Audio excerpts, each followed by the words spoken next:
Welcome back to my channel, the #1 place on YouTube for martial artists to improve their training. Now in today's video, I'm going to be covering the most common mistakes that martial artists make while kicking. Before we get started with the video, I have a huge announcement. I've been working on a kick vault for a long time. What is the kick vault? So basically the kick vault is a series of videos. Every single kick, from like basic kicks like front snap kick, roundhouse kick, side kicks, into some more advanced ones like tornado kick, spin hook kick, jump side kick. And I just broke them down step by step and also pointed out some tips and some common mistakes to avoid while doing them. If you do want to check out the kick vault, it is now live and you can find the link in my description below. And now let's go ahead and get started with the video covering the most common mistakes that martial artists make while kicking. Okay, so first I'm going to be showing you the kick with the mistake being done, and I'm going to do it kind of exaggerated so you can tell which one I'm pointing out. If you guess it, just kind of keep track and let me know in the comments below how many we're able to guess.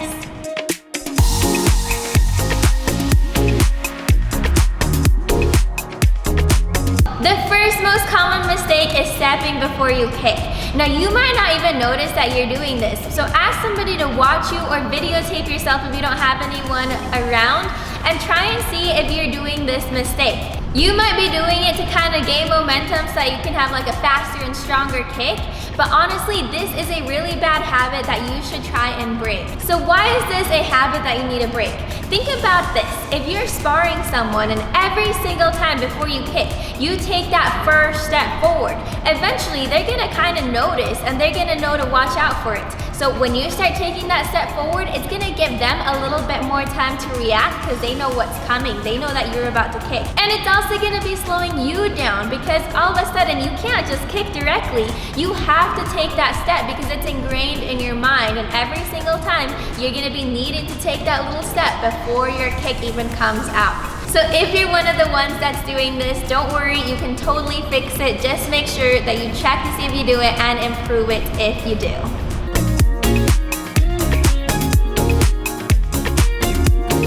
The second most common mistake is not keeping track of your eyes or your head. So a lot of the times you'll see that people do this like weird thing where they turn their head or their eyes are looking at the ground or they're looking at the sky or anywhere except for their target. Something that my sister, who's also an instructor, always tells her students is to take a little mental picture of your kick while you're doing it. That way you know that you're looking towards your target, your eyes are focused, your head is straight, and really just like execute the kick and take a little mental picture with your eyes as you're looking at it. So check to see if you're one of the ones who are doing something funny like closing your eyes while you're kicking, or just check to make sure that you are focused on where your kick is headed towards.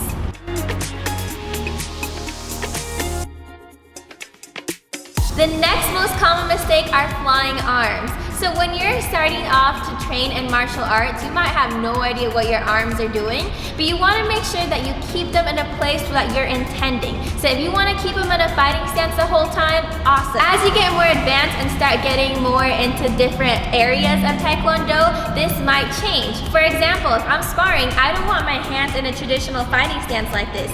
I'm usually going to have one hand covering my stomach and the other one ready to cover my head. So it kind of depends what you're doing, but the point is be intentional about what your arms are doing while you're kicking. Don't just let them fly around. That's something that I tell my kids when they're doing.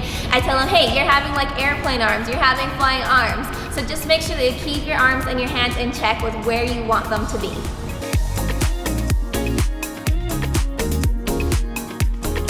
The next most common mistake is checking on that bottom leg. The bottom leg is often forgotten because you are so focused on the leg that is actually executing the kick and hitting. But you can't forget that bottom leg. It is so important. You want to make sure that you remember things such as rotating your foot while you're kicking. Sometimes we might not rotate our foot all the way over.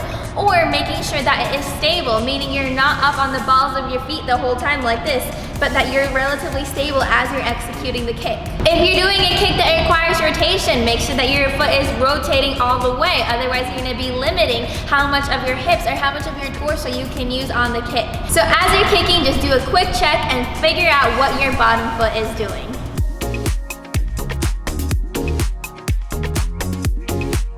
The next most common mistake is crunching your body in while you're kicking. This one I often see when people are trying to kick higher. I don't know why, but but the initial just like reaction is to crunch your body in like this while you're kicking. This is something that you want to break because number one, it's not actually helping you kick higher or stronger or anything. You have to make sure that your body is aligned correctly so that you can have the best and strongest kick, looking the sharpest, looking the way that you want it to look. So check to make sure that you're not crunching your body in, but rather extending it out and doing the kick with the proper technique.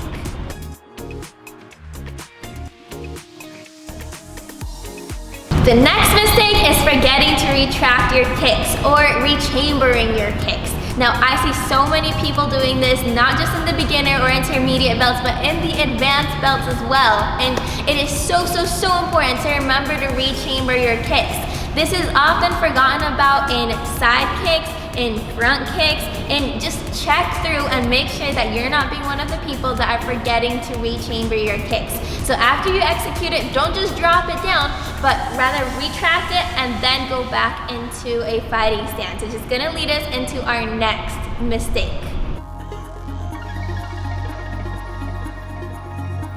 And the last most common mistake that people make when they are kicking is forgetting to return to a fighting stance.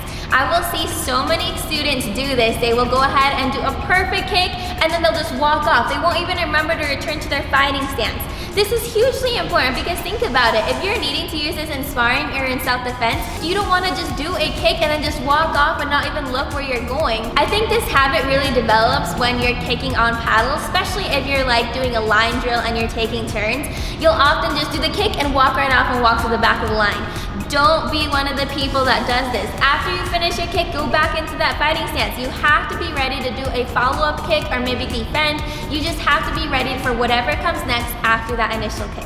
Now remember, I really want to know how many of those mistakes you were able to catch as we were going through them in this video. Let me know in the comments below, and also don't forget, if you want to get the entire breakdown of each kick, going through like axe kicks and side kicks and back kicks, make sure that you check out my new kickball. It is now live. I've worked really hard on this program, so check it out. The link's in the description below, and I really hope you guys have an awesome week training. I will see you guys all on next Tuesday or Thursday with a brand new video. Have an awesome week training, and I'll see you guys then. Bye guys!